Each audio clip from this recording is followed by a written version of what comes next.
అక్కడ వారు కూడా ఒకే తొట్టెలో ఆహారమును, ఒకే తొట్టెలో నీటిని ఆ పశువులకి అందిస్తారు. పశువులకు ఈ తొట్టె ఆహారముగాను నీళ్లుగాను పశువుల కొరకు ఆ తొట్టెను ఉంచుతారు. మరి యేసు ప్రభు వారు ఆ పశువుల యొక్క తొట్టెలో పరుండబెట్టడానికి కూడా మానవాళి కొరకు ఒక శ్రేష్టమైన ఆత్మీయ అర్థము ఉంది. బైబిల్ గ్రంథములో యెషయా గ్రంథములను అనుకుంటా, మీరు తర్వాత చదువుకోండి, మనకు తెలిసిందే. 1వ అధ్యాయము 3వ వచనములో అక్కడ ఏమని వ్రాయబడి ఉందంటే, ఎద్దు తన కామందును ఎరుగును, గాడిద తన సొంత వాని దొడ్డెను ఎరుగును.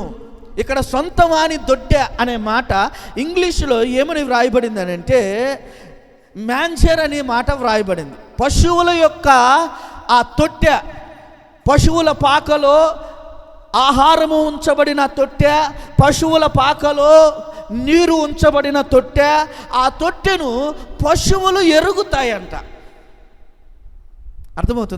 అర్థమవుతుందా? ఎక్కడ ఆహారము దొరుకుతాదో, ఎక్కడ నీరు దొరుకుతాదో గాడిదకు తెలుసు.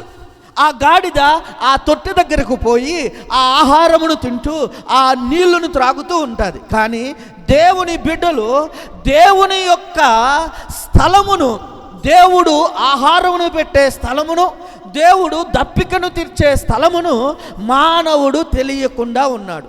సృష్టికర్తను మర్చిపోతున్నాం మనం.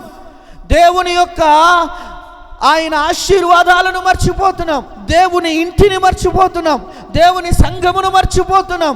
దేవుని సంఘమునకు, దేవుని ఇంటికి మనం రాలేకపోతున్నాం. మనకి ఆహారము, మనకు సమృద్ధి ఎక్కడ ఉన్నది అంటే దేవుని సన్నిధిలో ఉన్నది, దేవుని సంఘములో ఉన్నది. దేవుని సంఘములో నీవు నేను రాగలిగితే నీకు ఏ కొదువు లేకుండా, ఏ కొరత లేకుండా దేవుడు ఆహారము పెట్టువాడుగా ఉంటాడు. దేవుడు ఆహారము పెట్టే స్థలము, దేవుడు నీ దప్పికను తీర్చే స్థలము ఏదయ్యా అంటే దేవుని యొక్క ఇల్లు. ఏంటంట? దేవుని యొక్క ఇల్లు.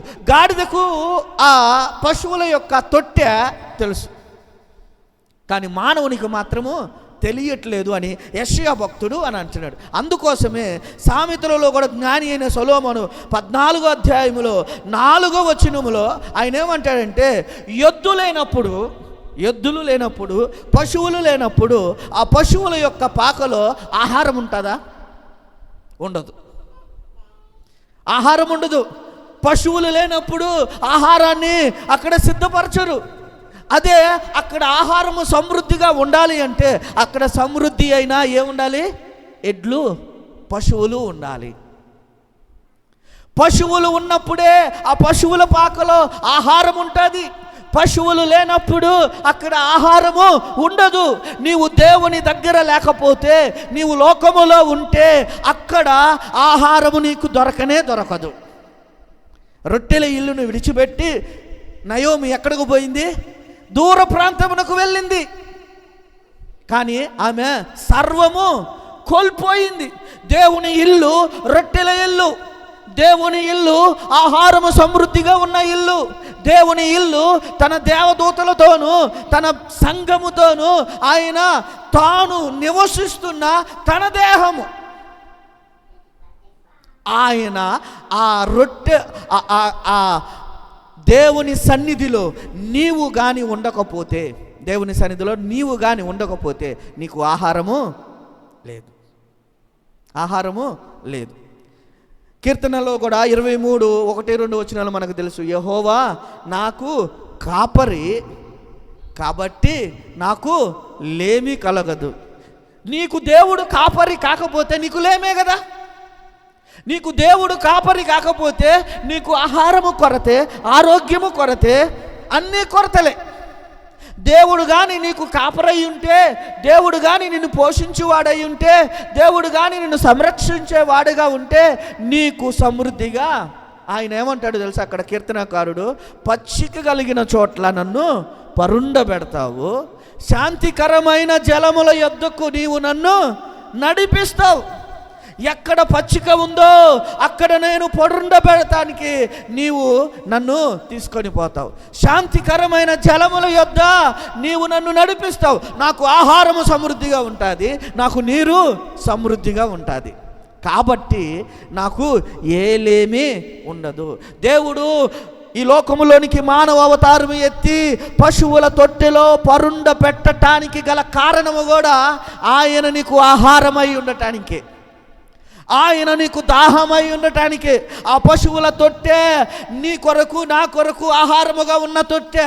ఆ పశువుల తొట్టెలో గడ్డికి బదులుగా, ఆ పశువుల తొట్టెలో నీటికి బదులుగా ఎవరు పెట్టబడ్డారంటే ప్రభు అయిన యేసుక్రీస్తు పెట్టబడ్డాడు. నీకు ఆహారమై ఉండటానికి, నీ దప్పికను తీర్చే దాహమై ఉండటానికి ఆయన ఆ తొట్టెలో నీ కొరకు పెట్టబడ్డాడు.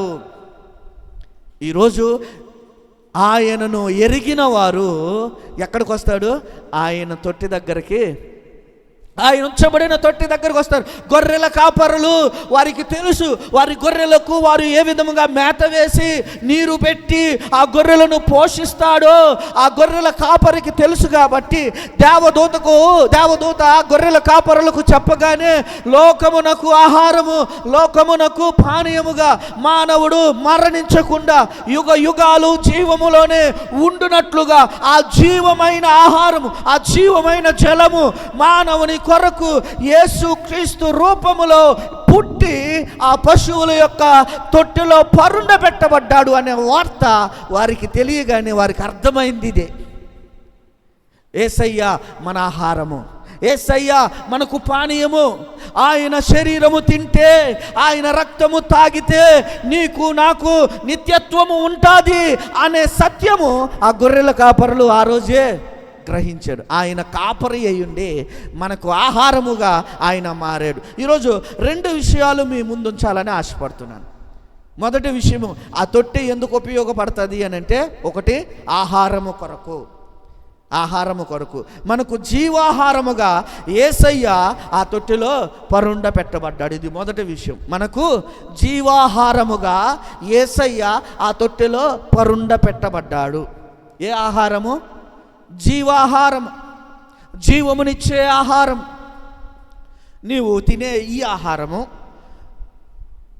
ఉదయం తింటే మధ్యాహ్నానికి ఆకలేస్తుంది, మధ్యాహ్నం తింటే సాయంత్రానికి ఆకలేస్తుంది, సాయంత్రం తింటే మళ్ళీ ఉదయానికి ఆకలేస్తుంది.